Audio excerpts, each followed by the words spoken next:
the session here. Dr. Alaa is just he will come in us soon, but let's start with the first speaker. First speaker, I think the theme of this session is about the HS. So it will be an interesting session because we see a lot of cases in HS, and we have a lot of discussions before on the different sessions. So I'm sure that we will enrich our knowledge about this hot topic by the 3M speaker in the session. So the first speaker is Professor Montini. Giovanni is a professor of pediatric and pediatric nephrology. He's from the University of Maryland. He's a well-known figure in pediatric nephrology. He has published more than 160 publications, and the main theme of his research concentrated on renal transplant, different malformations, and end-stage disease. He also the co-editor-in-chief of the Journal of Pediatric Nephrology. Welcome, Giovanni, again in Cairo. Giovanni, remind me, did you come with Ira Greifer and the other team who came to Cairo about 25, 27 years ago? Actually, it's my first time in Cairo, and I'm very happy and honored to be here. So before in meetings and ESPN, but yeah. So you are more than welcome here, and all of us are eager to listen to your presentation about the contact-mediated HS. The floor is yours. Thank you. Thank you very much. Thank you to Professor Happy Sawiris for the very kind invitation. Thank you to you all. And as I said, it's my first time in Cairo, and my feeling, I arrived late last night, but my feeling is that it's really an amazing city, and I will enjoy Cairo and Egypt. I will speak about complement-mediated HUS, and complement-mediated HUS is one of the thrombotic microangiopathies. And thrombotic microangiopathies are really a family of many diseases together. And thrombotic microangiopathy is a process where there is a damage of the endothelium, which can be produced by many factors, Shiga toxin, complement abnormalities, many other factors such as drugs or infections, and these damage produce thrombosis in the microcirculation, and there will be platelet consumption with mechanical hemolysis and production of schistocytes, as you see here, and hypoxia ischemic organ damage. And the main organs which are damaged are kidney. The kidney has a huge microcirculation. Kidneys receive 1/4, 1/5 of the total ejection of the heart, so they receive a lot of blood. And there will be proteinuria, malignant hypertension, kidney failure. And there will be also some, in some patients, some manifestation at the central nervous system. And when I was a resident, when I was a young doctor, it was very common to perform kidney biopsies in patients with HUS, and especially in patients with atypical HUS. And the core-histological pattern is this glomerular and arterial microangiopathy due to thrombi with no immunodeposition. Nowadays, we do not perform biopsies in these children. And from the clinical viewpoint, the diagnostic triad is thrombocytopenia, hemolytic anemia, and acute kidney injury. But it's very interesting to see that not all patients have all three criteria together. These are 116 typical hemolytic uremic syndrome, 16 atypical uremic syndrome, and only 60% of these children at the moment of the disease had all three criteria together. And the most uncommon symptom is low hemoglobin. Hemoglobin under the normal range for age and sex.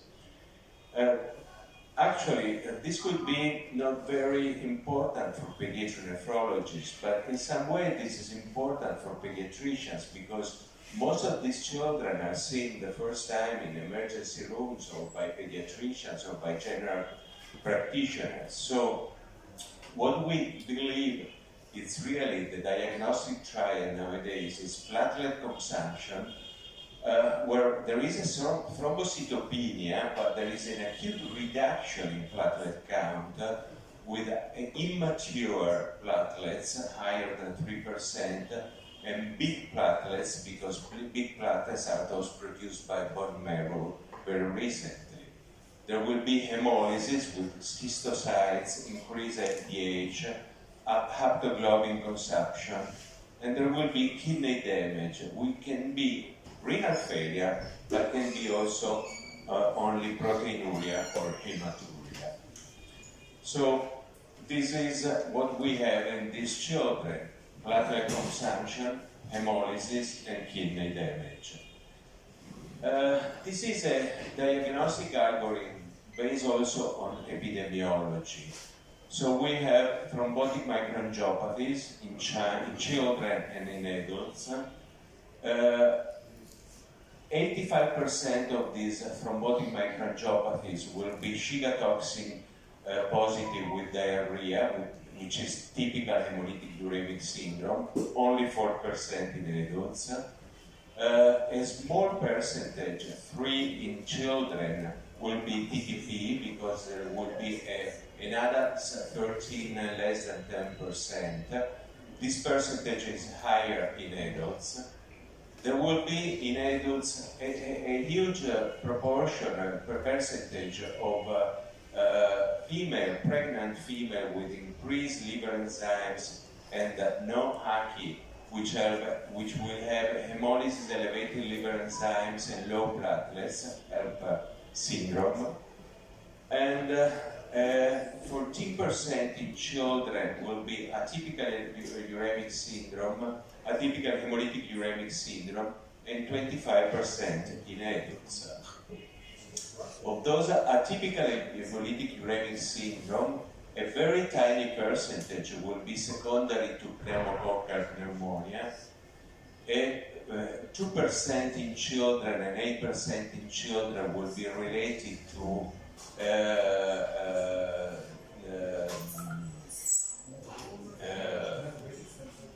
right, correct, thank you, and a tiny percentage to hyperhomocysteinemia, and then we finally get to the complement dysregulation, which are 8% both in adults and in children.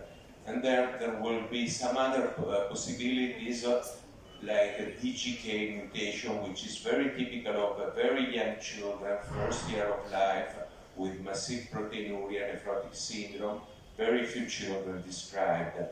And this is the picture. Related to the complement-mediated hemolytic uremic syndrome, there is an uncontrolled overactivation of the alternative complement pathway, which is due in the 50% of cases to the genetic abnormalities which have already been described. We can have loss of function or gain of function. Loss of function for complement factor H and complement factor H related proteins.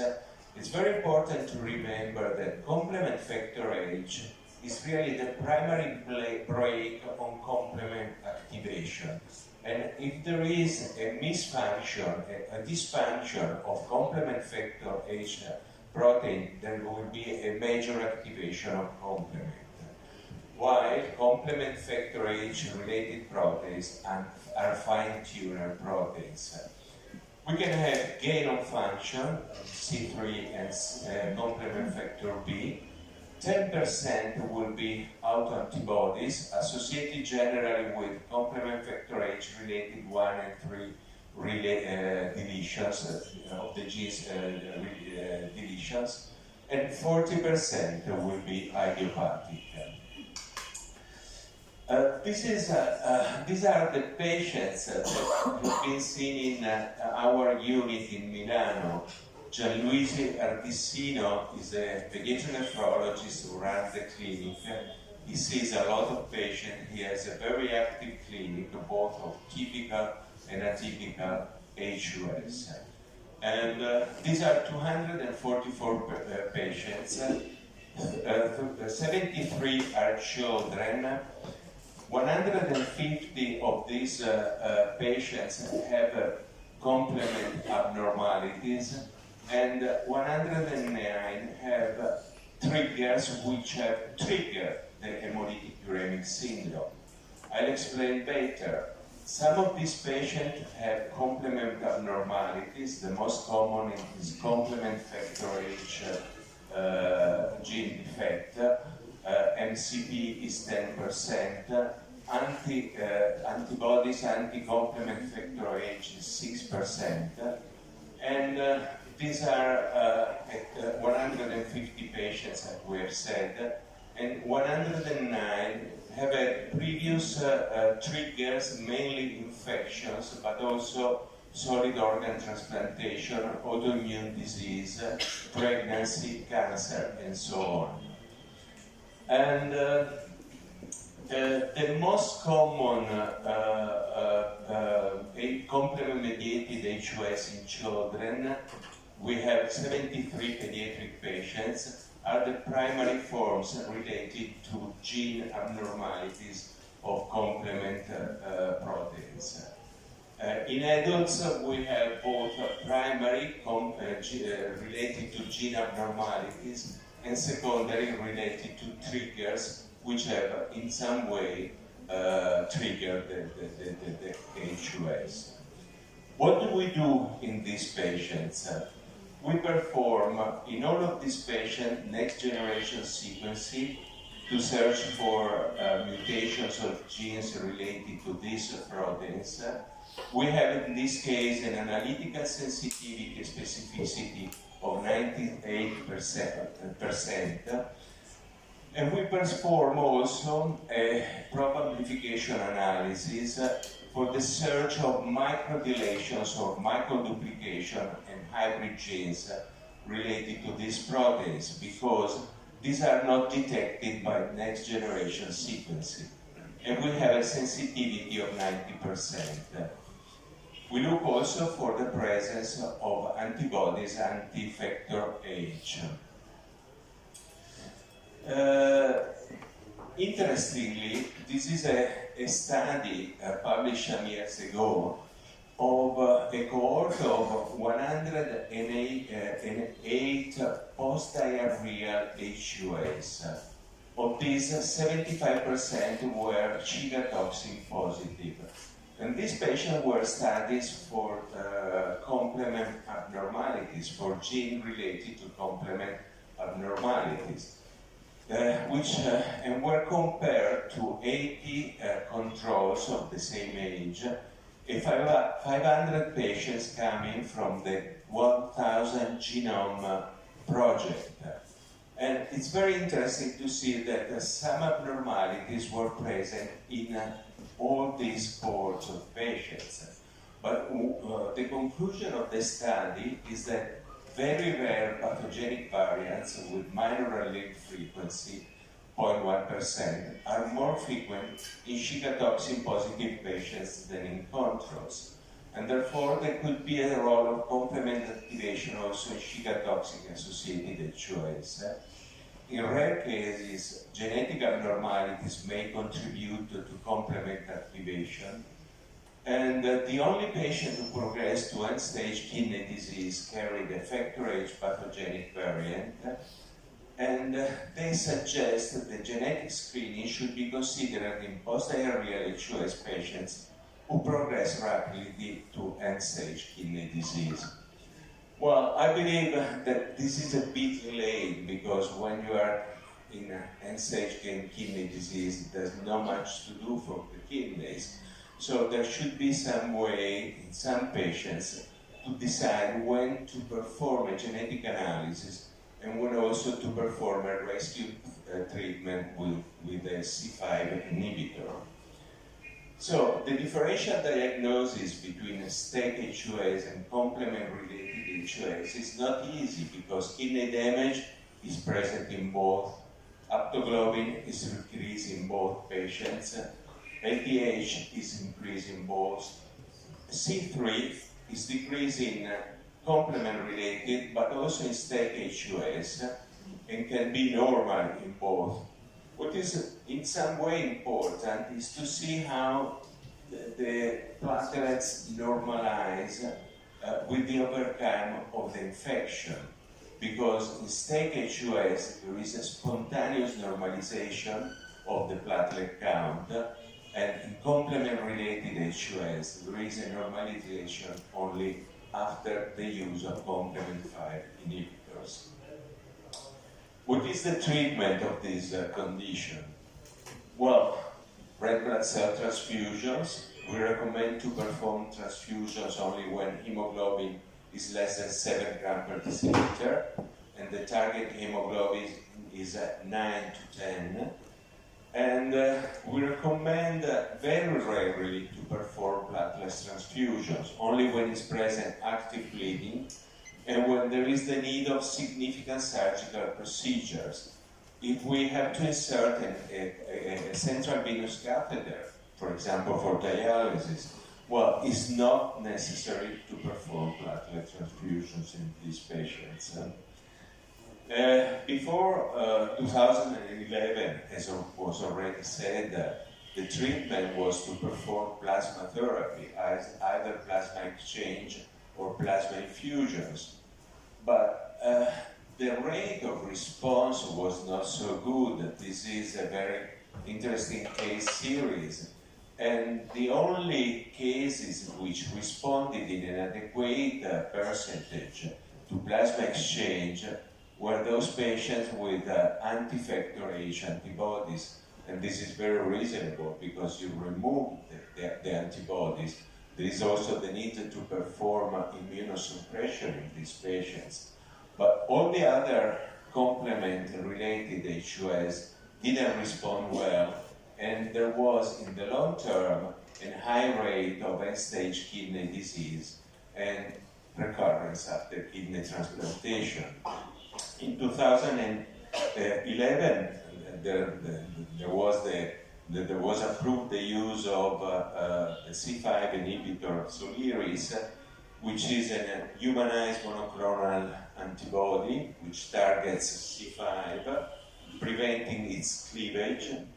There are various recommended dosages in children. I just reported that the dosage for children over 40 kilo of weight. And what is really important is to see that it is absolutely recommended to perform an IV infusion of eculizumab every 2 weeks in all patients. The treatment, these are our patients treated with conventional treatment before eculizumab, and 142 patients treated with a C5 inhibitor.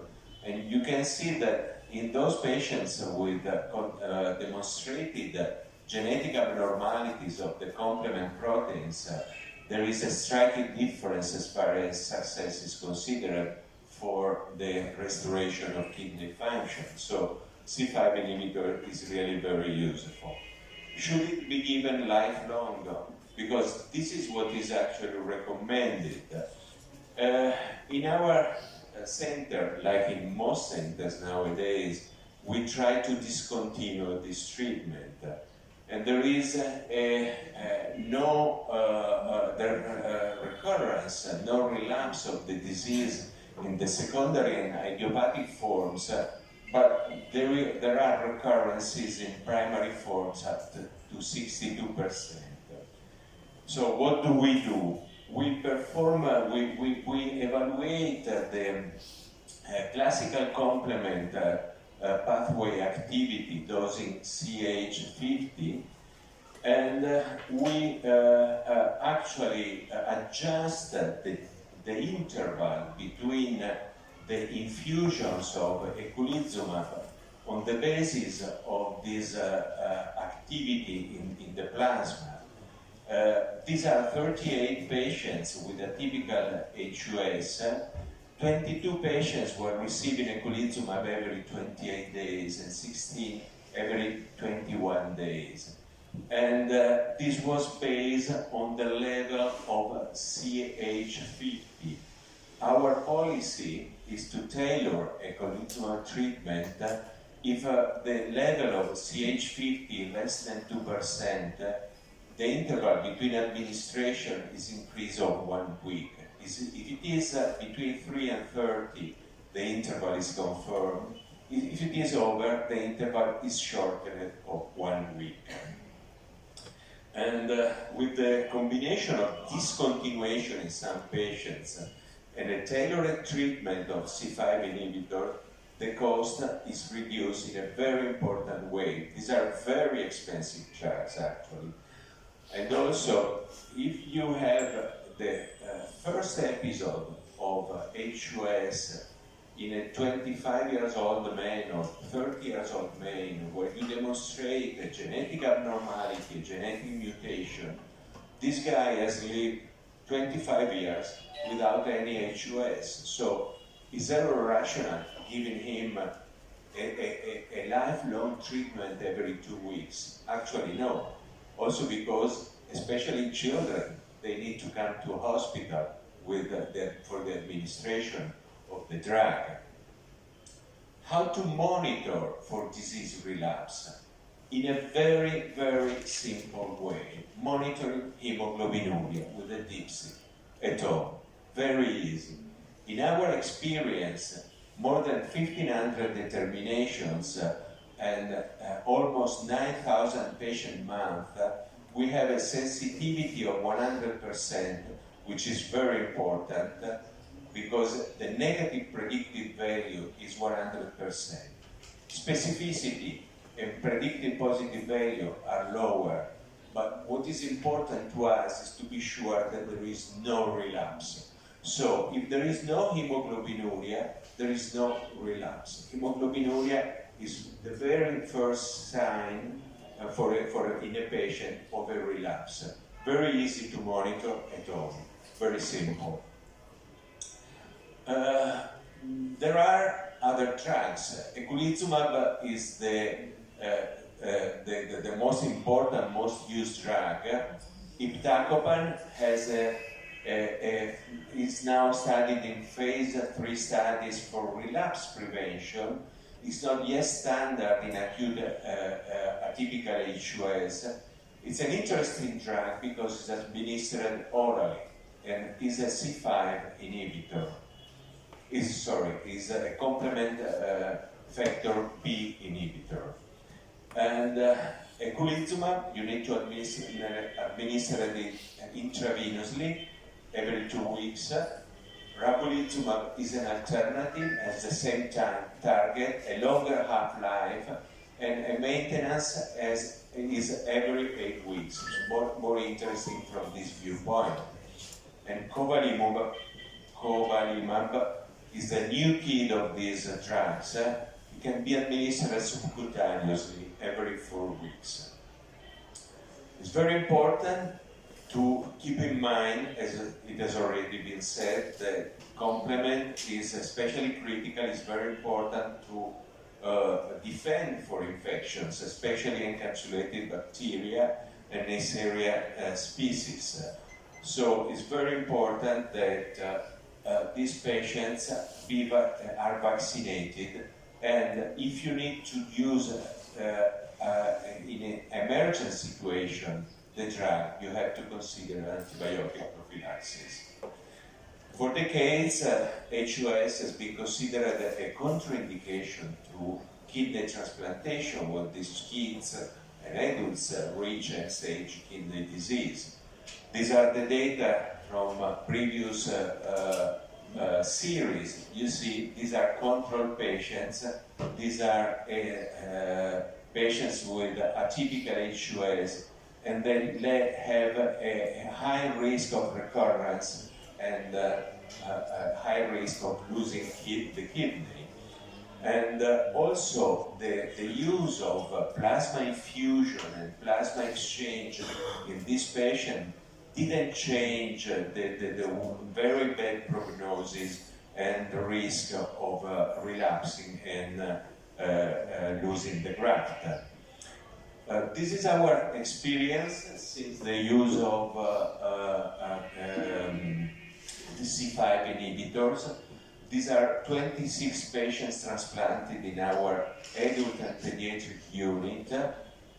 They performed 35 kidney transplants at a median age of 33 years.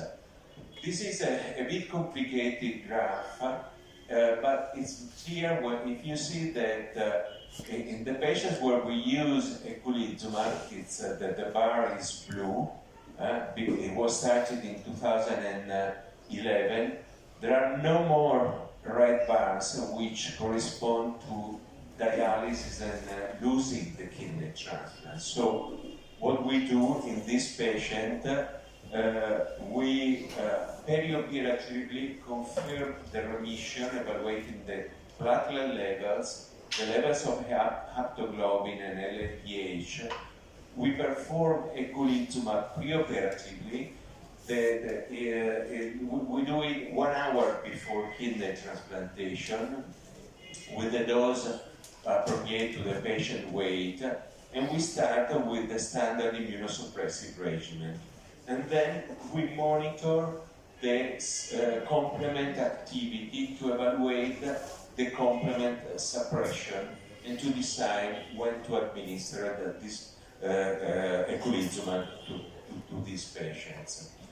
So my take-home messages are: atypical HUS is a clinical entity which includes several different diseases that should be actively ruled in or out because the treatment is different. Complement-mediated atypical HUS has an excellent outcome with C5 inhibitors, but treatment should be started early for a better outcome. Idiopathic atypical HUS do not respond to C5 inhibitors. Both secondary and idiopathic atypical HUS do not relapse after discontinuation of C5 inhibitor. Urine dipstick for monitoring hemoglobinuria is a very sensitive tool to identify relapses. The interval between doses of C5 inhibitor can be increased if the activity, the total activity of the complement is regularly monitored, and in the future new drugs will be available to prevent relapses of complement-mediated HUS, and factor B inhibitor seems to be the most promising. Thank you.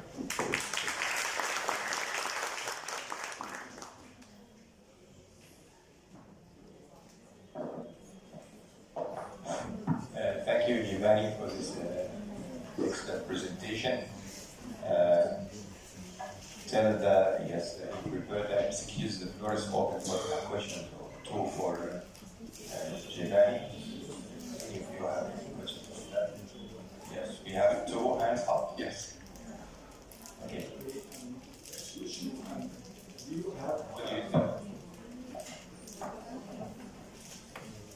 We saw a lot of cases, non-shigafoxin, non-pneumococcal infection-induced HUS. Did you observe this instance of these cases in your country?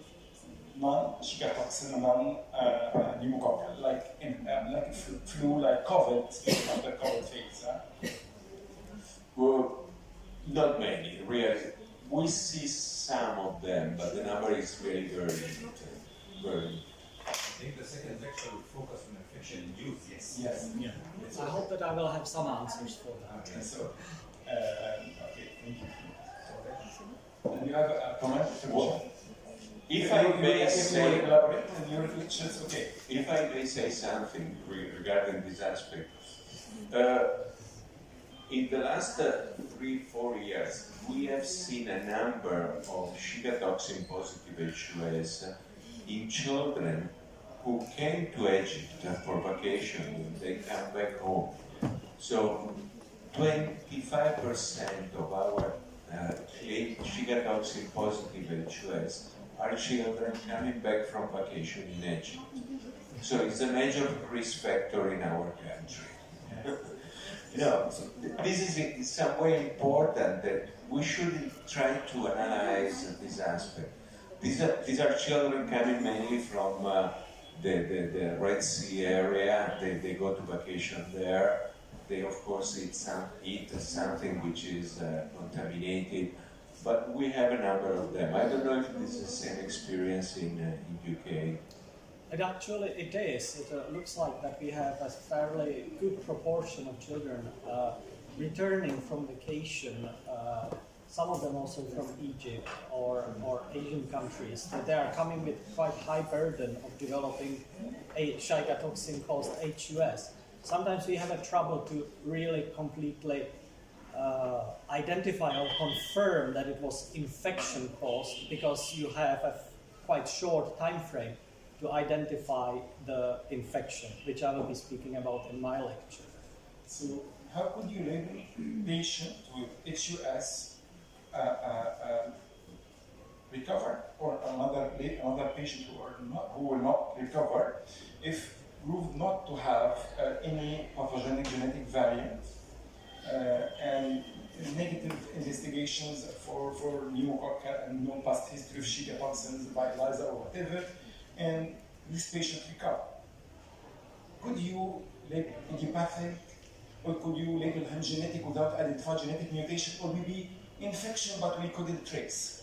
Exactly, that's what we encounter fairly common when we are having these patients referred, that we don't identify in retrospect the genetic cause, and we don't identify STEC by everything that we tried.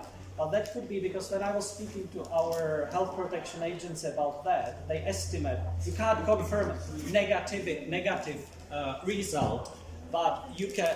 They estimate that for the STEC, they are having about 20% false negativity in that because they don't identify of STEC in identification. So lots of them might be really like infection caused. So if you will not find the mutation and they recover, we usually say most likely secondary to a different one. No history and nothing. And that we encounter it much more often now. I will be commenting on that too, with that there are patients having STEC HUS with no preceding diarrhea, definitely with no blood in it, and only very mild gastrointestinal symptoms. And that could be something, I will comment on that, caused by different spectrum of the bacteria causing it now. Yeah, we have a number of idiopathic, we can call that, because we were not able to identify or demonstrate previous infections. So it's not so common to have identified infections. If you want some related to COVID, yes, but the number is very tiny, at least in our experience, very tiny. I don't know if it was caused by the lockdowns and everything that stopped, but we have really rarely seen that something that we would call a COVID-induced HUS. We have seen different things, and then with the vaccines, that there were some thrombotic microangiopathies associated with them. But really, like with COVID cause, that we would find a causative effect between COVID and HUS, we have not seen them, even with that spike of COVID. Yeah, sure. Have a patient with COVID, because actually you have two things, that spike antibody was positive in that patient, and during his recovery from his renal condition, he developed heart failure, and accidentally when we did echo, we have coronary artery dilatation.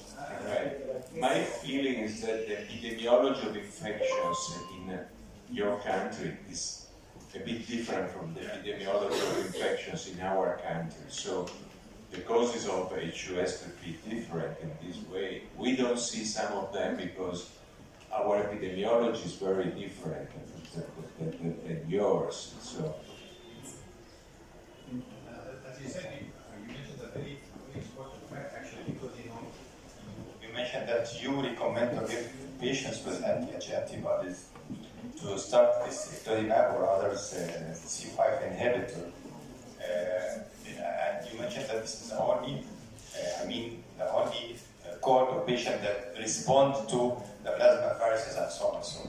And we have a problem here, you know, that the time frame for the diagnosis of underlying genetic disorders in these or genetic backgrounds in our patients. So, do you have any recommendations, or I know that you highlight that in brief, but you give us an hint how to predict this cohort of patients among the patients with the future. I mean, I'm talking about the typical one, not the atypical, because you here in Egypt we have a lot of patients with HS, and even and STEC related, I mean. And even we, and as you know, it is recommended even in the endemic area, it is not necessary to look for the evidence to step, because we know it's endemic. But again, we still have some patients that may benefit from, either the CH3 inhibitor or from, the plasmapheresis and so on. So, do you have any experience in how to pick up these patients from, I know that you said that it is very difficult. You said that it is the most of them will progress to an end-stage kidney. But do you have any clues that may help to pick up these patients to start very early this type of modalities of therapy? This is a very difficult question. I know. We discuss every patient. Of course, the clinical course of the patient is very important. I mean, if you do not have a recovery of the clinical symptoms after 15 days, you start to think, or if you have the involvement of other organs, especially central nervous system, in a very important way, we discuss. In our center, we are quite lucky because we have the results of the major genetic test in 10 days. So it's easy for us if you want. In all those Shiga toxin negative patients, we perform genetic testing, of course, and the dosage of antibodies, anti-factor, anti-factor H. But if you see a patient who doesn't recover, I mean, a suspicion there is, and you can have a go and try to use eculizumab. It's very difficult to say when the clinical situation is important. If the patient has a very severe disease, this is very important too when we decide. But we don't have a clear cutoff between yes and no. That's similar experience with us. That we have a centralized review of all HS patients from England and Scotland. So, and there is the only way how we elucidate who will come on eculizumab, even when we have quite very open policy to treat with eculizumab, is that we have a panel of now 7 nephrologists, adult and pediatric, that we go with for each case through to decide if we will treat or not. And it is also involving quite a there and fro with the local team to really find the right balance. There is really not like a great algorithmic potential to find those ones that would benefit or not. I think that hopefully the thing that it is not a medicine for life, and with the advent of also the biosimilars that cut the cost almost to a third, it makes it more possible to treat early and withdraw early, which makes it much less burdensome on the health systems. I just want to make an example. We treated very recently a very young guy. He had an HUS, a very typical HUS, he recovered. He was a 10-month baby, or 10-month-old baby. Platelets started to rise. They went up to 180, and they dropped down to 110 and 100 for a while. And at that point, we decided to give eculizumab. We gave 2 doses. We stopped the doses, and after 3 months, with no eculizumab, this baby came back with a relapse of the disease, and we demonstrated a genetic mutation. But the age is 10 months. So. Yeah, right. But we stopped the treatment because we're not so sure. What I want to say is that platelets are quite sensitive. Yeah, and I mean, it's not. They don't have to go to 5,000. I mean, it's just the drop. It's just the movement of the drops, as I described earlier. Okay. Any other questions? I would make maybe just 2 remarks that I picked from our experience. One thing is about the discontinuation of eculizumab. Of course, is the cost. That's one thing. But it is the burden for the patient, which is the infusions, especially in pediatrics, that some of them don't tolerate the infusions. Or they need a specific access, intravenous access, that they can receive the treatment every 2 weeks. And it is the burden of the infection also that they can acquire. And we have had, despite vaccines and despite antibiotics that we give to all patients whilst on eculizumab, we have seen outbreak infections of meningococci. Fortunately, none of them lethal in these patients. We have about 10 cases where they were definitely having a meningococcal infection. Most of them were that they stopped taking their antibiotics. They decided, I'm not taking them anymore, and they got a breakthrough infection. Some of them were having a strain that was outside of the vaccine pathway. They're a very unusual strain in 2 cases. Okay. Thank you very much. We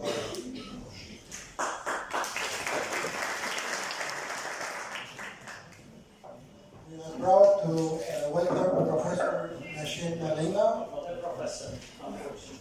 Okay. He's a consultant pediatric nephrologist at the Complement Therapeutic Center in the UK. His research is focusing on complement and complement therapeutics for atypical hemolytic uremic syndrome and C3 glomerulopathy.